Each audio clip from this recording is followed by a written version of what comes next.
day of work or a week of work, yeah, you should always um, bring it back in a relationship and always reinvent yourself. You should always do it.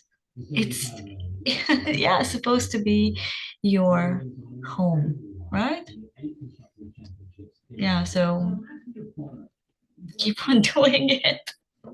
Yeah, yeah. So let me ask you then, what do you think are some of the obstacles that people face when it comes to having a healthy sexual experience in their relationships? They're embarrassed. I guess it's a lot of things. A lot of kinks and fetishes, and we don't want to share, and it's building up, and maybe you don't like something.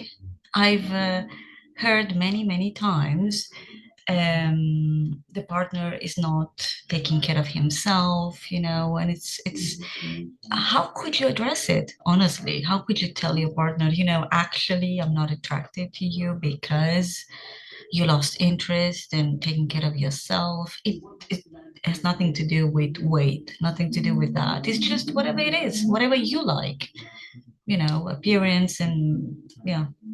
So it is that, and they don't want to address it, which I understand. How could you? I remember there was They, a time, just to highlight that, there's a time in my life where I was having I was discussing with other like coaches and therapists when it came to the okay. intimacy in relationships. And one thing I found is that you begin to realize how sensitive that Yeah, topic is to a lot of people.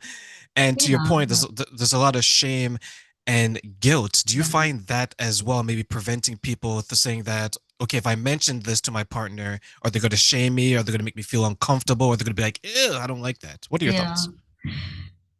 So for me personally, it's completely different. This is the reason why I wanted to do this as a business, because no, I don't understand that, but I can empathize. I understand your point of view, but I'm not in your shoes when it comes to that. So it's something very interesting, because when I was very young, I could very easily speak to men. I could very easily understand them, and I was like, why is that? Why do I understand men? Why do I understand their point of view? And it's actually because I grew up with my father. He was a lot with me, at home with me, and he kind of introduced me. The teasing, the plays, whatever boys do, and uh, and I'm also a female. So what I mean is that I see the men's perspective, but I'm a girl. I have their emotions. So I'm loving this because I can easily relate. Okay, I hear what you're saying. You want to be loved. You want this, you want that. And he's like, no, I want action. I want fire. And I can, I can finally understand both sides. And however, obviously, it depends on each relationship. If you have a story, or it really is, you kind of have to share everything so we can find ways to make it work. That's what I'm trying to say, because it's really different for everyone. Does it make That's sense? so true. No, it does. It does. It's so true because then you run into a situation where if you're not comfortable yourself, how can you help the other person to get comfortable? And you mentioned that for you, it wasn't too difficult of a journey. What was Yeah. some of the ways that, if you look back now, what are some of the ways that helped you to not make the conversations difficult and they're actually easier for you to have? You have to accept it first. Like, for example, if you have a kink, you have to accept you have a kink in order to talk about it. If you're shaming yourself, how could you address it? Like, if you feel like, oh my God, I could never tell my partner I like feet, that's disgusting. But if you think that, how could you tell her? You should start loving yourself. Like, it's fine. Who cares? It's just feet. So what? Yeah. And just, if you are convinced it's okay, the way you say it is gonna make a difference. If you say like, "Ugh, what do you think?" She might. react, oh, yeah, you're right. But if you're like, come on, this could be fun. We can have a lot of fun. Yeah.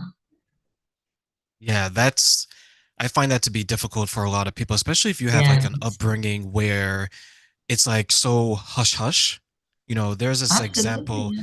that I want Yeah. to give Juana where I remember Yeah. I was having a conversation with someone and they're so in denial when it comes to this. It Yeah. was so scary. So to them, their parents don't have sex, Yeah. right? At all. All right. And I tell them like, no, your parents have sex, and when you have children, you're still gonna have sex. And they're like, no, no, no. So I was like, okay. I was like, how many children do your parents have? And they're like, well, it's me and one other. So your parents have two children. So I asked her, I was like, so does that mean in your mind your parents had sex one time after you were born? Right? Hmm. And she was trying to like, she knew the answer is no, that they still have sex, but to her, she couldn't accept I that people are know. having Yeah. sex, right? Yeah. Like, why do you think people are hesitant to understand sex is happening, whether you're doing it or not, and it's Yeah. okay, it's healthy, it's special. Yeah. So how do you change their mind? How do you show them the truth? Well, do they want that? Maybe it's a safe place for them. Maybe something happened to them. Who knows? Maybe it's something behind. Did something happen when they were a child? Why not? Why is this a taboo? Okay, right. However, if you have an asexual relationship, there are people who are married but never have sex. It's true. So if you're one of them, then fine. Just then okay, you don't want it to be a part of your life. It would be nice for you to accept that it is part of my life. That's the problem, acceptance. Yeah. Okay. Yeah, you don't want that, but your parents did have that. So um they have to make the first step. They have to want to accept.